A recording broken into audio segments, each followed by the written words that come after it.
What's up, everybody? It's your boy G. So today I'm bringing you some behind the scenes footage from a bridal shoot that I shot. I believe I shot this about a year and a half ago, but the footage is good, so I'm going to bring it to you guys. As you can see right now, I'm setting up. I have a 2-camera setup. I'm using a Canon and a Sony off-camera flash, of course. We're located downtown in Baton Rouge, Louisiana at the Shaw Center. I have my bride. She's over here on the side. She brought her crew. They were ready and locked and loaded. So right now, yes, I did bring my 7-foot umbrellas. I do have deep parabolic soft boxes, but I knew I was going to be in a place that had space, and they didn't have a lot of foot traffic there, so that helped me out a whole lot right there. So right now, what you can't see is I'm setting up the settings and I'm testing my light right now. The bride, she was patient. She did a wonderful job at posing. Yeah, everything came out pretty good, guys. So right now I'm taking a couple more test shots just to make sure I have my lighting exactly where I want it.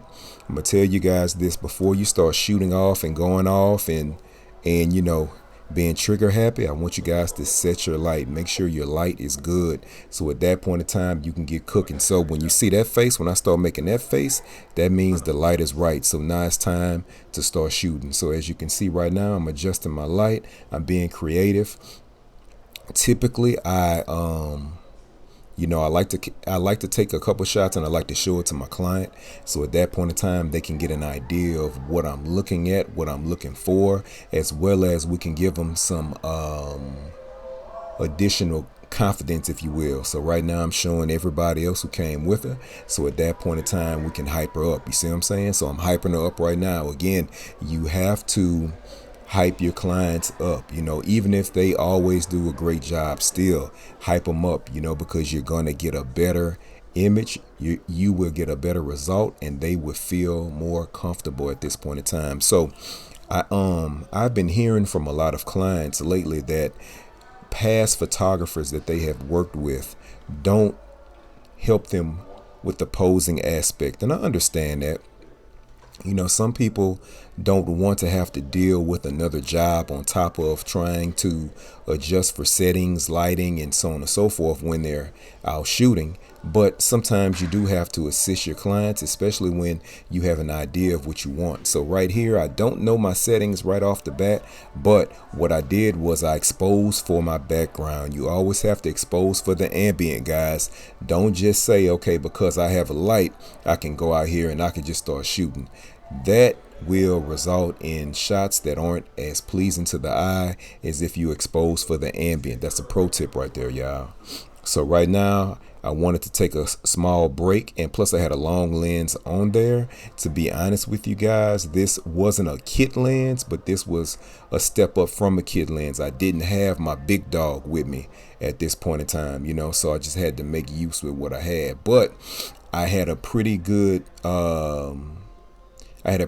understanding of what the lighting was in that environment. So at that point, everything was cool. So right now, yes, I do have my Sigma MC11, I believe that's the name of that adapter, on my Sony, so that I can use my Sigma lenses on my Sony.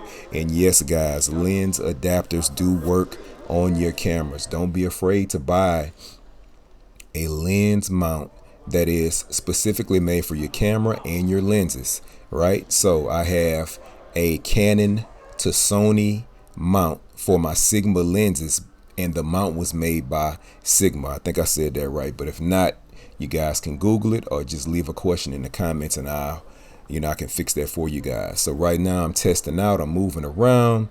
Again, we had so much footage, I just had to chop this thing up, man, so I can get it out to you guys. Yeah, so see right now, if I were to shoot this session today, I would probably use my Sigma 70 to 200 or my Canon 60 to 600. But at this point in time, I don't think I had those lenses around this time, so I had to make do with what I had. But the beauty about it is, if you have a good camera and if you have great lighting, it will all work out for you in the end if you understand your settings and know how to use your camera. Yeah, guys, so you always want to make sure that you're assisting your client as needed. Yes, whenever we do bridal shoots, if I'm shooting by myself or if I have some assistance, we always make sure that we have the client, we have the bride set up in a manner that's flattering to them as well as for the occasion and their outfit. So right now, I forgot to tell you guys, I do have a second light and I do have a snoot on there. You know, I put the snoot on there because I always want to try and come up with a creative lighting scenario. A lot of times I just go off of the dome, so to speak. I don't have a mindset of lighting for the most part for the entire shoot.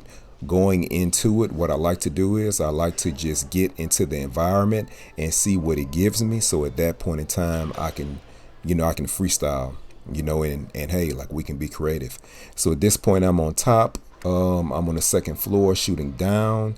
Yes, I do have my umbrella right there, but I believe I use my snoot as my main light, I believe. Yeah, so again, guys, right now I'm checking my image. When I take a photo, I don't do it all the time, but 80% of the time when I take a picture, I always like to go back and check it just to make sure that I'm getting what I want.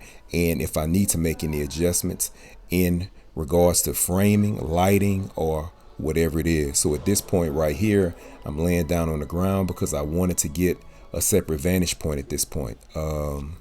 So yeah, guys, I'm telling you, this is one of the main reasons as to why I don't wear, fancier clothes during my shoots, because I don't want to get them dirty. Yeah, so right here, what you can't see is I have my lighting set up in a manner where it's coming down, and I'm up. I believe I'm on the 4th floor right now, the 3rd or the 4th floor, shooting down. And yeah, the images that came out great, guys. I mean, hey, I can't complain at all. Again, the bride had a wonderful disposition on this day. She took some amazing shots. What you don't see right now is I'm all the way back by the elevator, back off the camera. So right now I'm coming back and I'm talking and I'm clowning with them because I just took some very dope shots. And what I'll do is, again, well, you know what? I forgot to mention this. When you see the images that I captured, you understand that it doesn't really matter as far as with the equipment. If you understand lighting, if you know how to make your client feel comfortable, and if you know your settings in your camera, you can typically come out with some content that's very nice, that's effective, and it's pleasing for your client. Because again, at the end of the day, what do we want to do? We want to provide value. We want to leave the session with our client being satisfied. Not even so much our own personal satisfaction.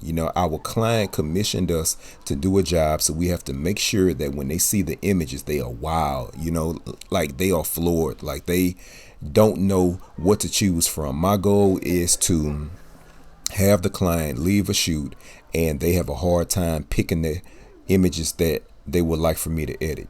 Like, that's the end, guys. I mean, hey, like, that's the end game, that's the end goal. So she had a wonderful time. She just saw the images, she's excited, she loves them. She was cracking jokes with her friends. I'm sitting here walking back cracking jokes. So hey, guys, with that being said, I appreciate you watching. Like, subscribe, and check out next time.